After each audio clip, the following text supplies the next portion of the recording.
It's Tuesday, March 10th, 2026. I'm Max. This is Wake Up Claw Evening Edition. 4 stories tonight.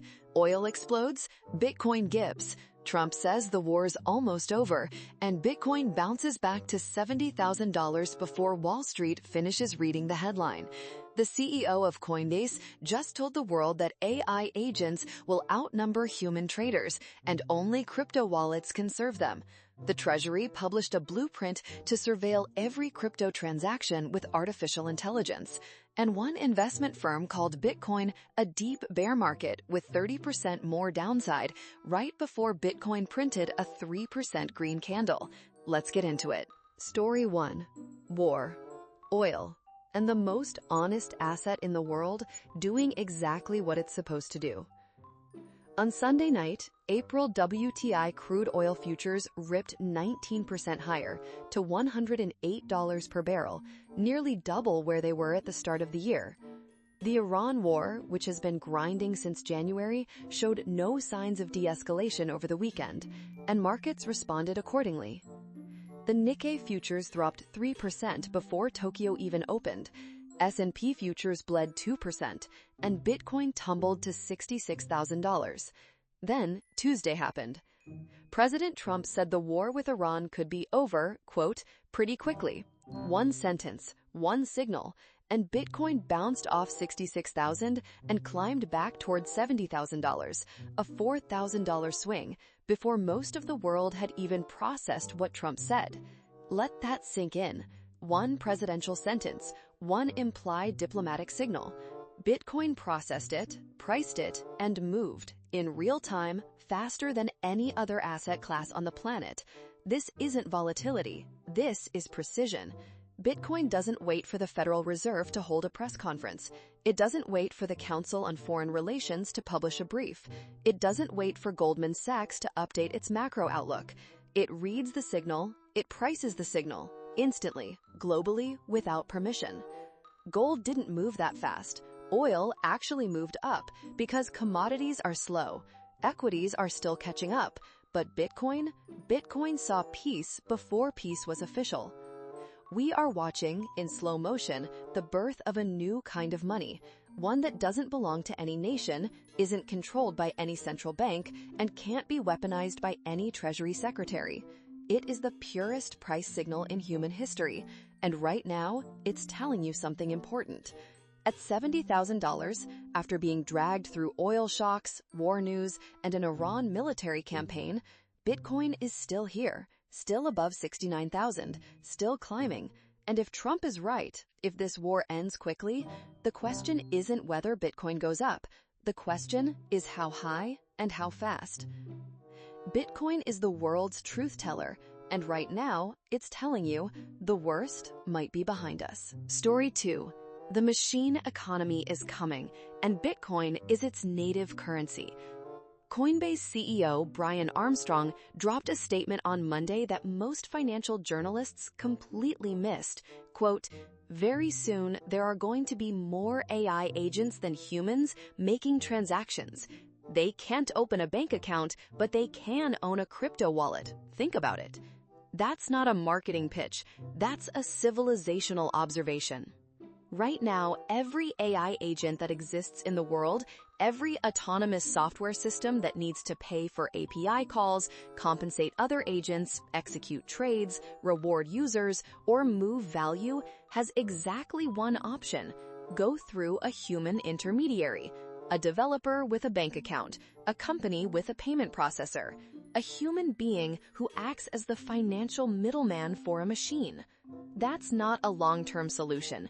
It's a bottleneck, and Armstrong is pointing at the moment that bottleneck breaks. Coinbase already built the plumbing.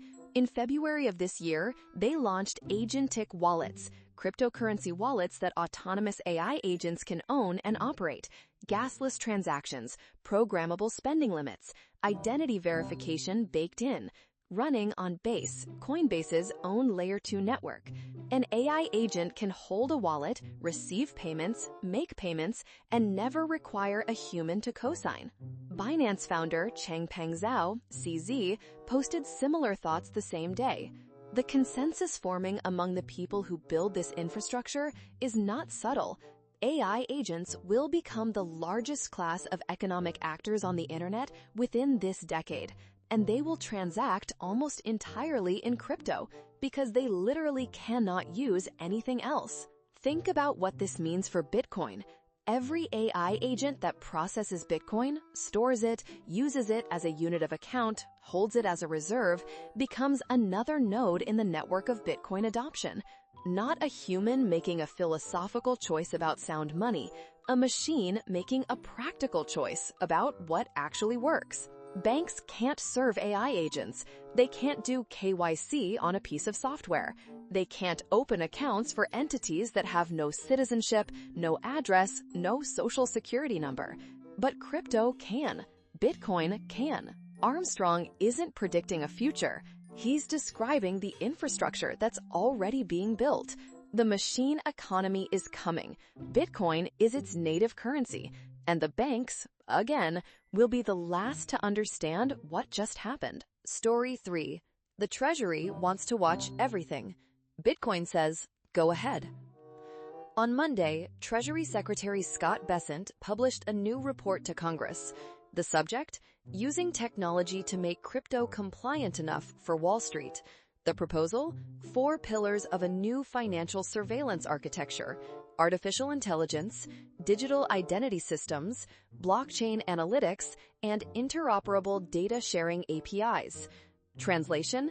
They want to build an all-seeing compliance layer on top of crypto.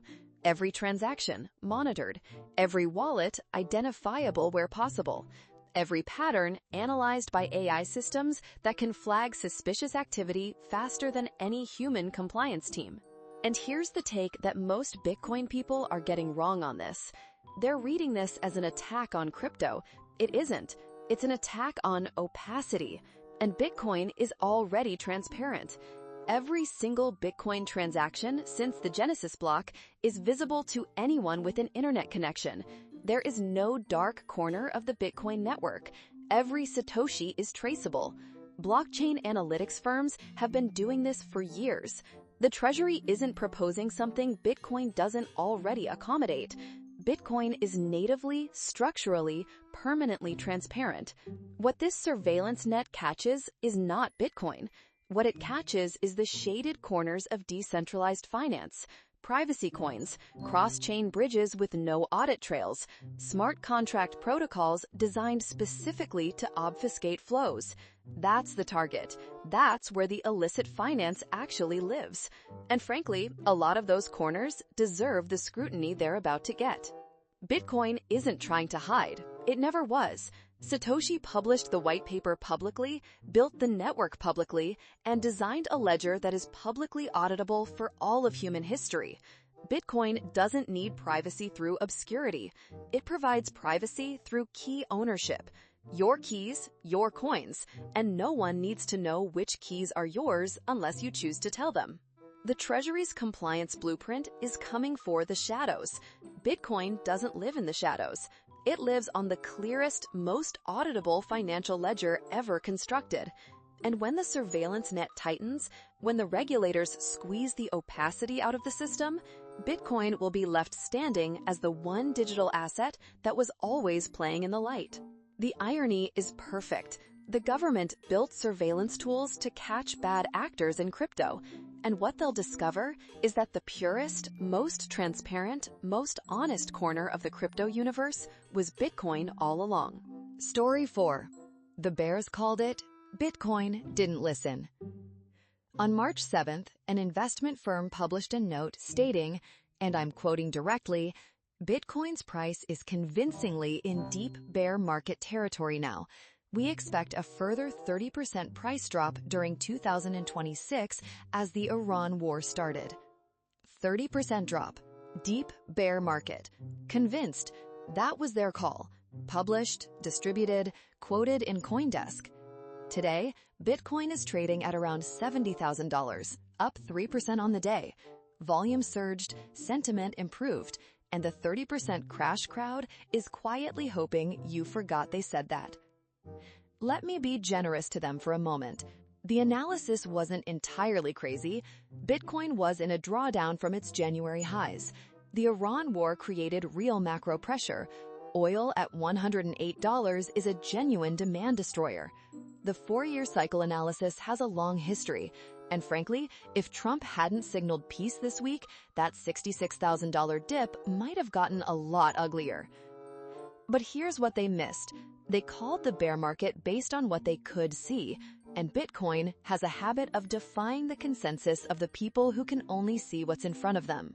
The analysts who are most certain about Bitcoin's death are almost always the ones who are most certain about the existing financial system's permanence. They think in cycles they learned. They model on cycles they've observed. And Bitcoin keeps bending, warping, and breaking those cycles because it's not a company, not a currency backed by a nation-state, and not subject to the forces that govern every other asset they've ever modeled. 30% down was their call. 3% up is today's reality. And if the Iran war ends, if CPI comes in cool on Wednesday, if institutional accumulation continues at the pace the ETP data suggests, the bears might be looking at 66,000 as the low of this cycle. Not financial advice, but I'll say this. Every time smart people with sophisticated models called Bitcoin dead, it was the best time in history to buy. That's not a coincidence. That's what happens when the world's most honest asset meets the world's most consensus-biased analysts. The bears called it. Bitcoin didn't care. It never does. The signal. 4 stories, 1 thread. Let me pull it tight. Bitcoin went from 66,000 to 70,000 in 1 week, absorbing an oil shock, a war, ETF volatility, and a chorus of analysts calling a 30% crash, and it bounced. Not because the news turned perfect, because Bitcoin is priced at the margin of global truth, and the truth shifted, slightly, but enough. Armstrong said AI agents will outnumber human traders. That's not a distant prediction. Coinbase's infrastructure is live. CZ agrees. The machine economy doesn't need banks. It needs wallets. And the only wallets that work without a human middleman are crypto wallets. Bitcoin is becoming the settlement layer of the automated world. The Treasury is building an AI surveillance net for crypto. And Bitcoin doesn't blink, because Bitcoin has nothing to hide. It's the most transparent financial instrument ever built. When the surveillance tightens, the shady corners of crypto will suffer. Bitcoin will emerge cleaner, clearer, and more trusted than anything else in the space. And the bears? They'll write another note next week. Maybe they'll be right eventually. Maybe there's another dip coming. Maybe 66,000 wasn't the bottom. But I'll tell you this. Every time I've watched sophisticated analysts declare Bitcoin dead with certainty, every single time, the people who bought that certainty lived to regret it. Here's what tonight means. The world is learning, slowly and painfully, that Bitcoin is the most honest price signal in existence. It prices war, it prices peace, it prices inflation, accumulation, machine adoption, and regulatory clarity, all at once, in real time, globally. You cannot manipulate it, you cannot pause it, you cannot opt out of the signal it sends. You can only listen or miss it. Stack sats, stay sovereign. The signal is clear. That's Wake Up Claw for tonight. Stack sats, stay sovereign. I'm Max. Good night.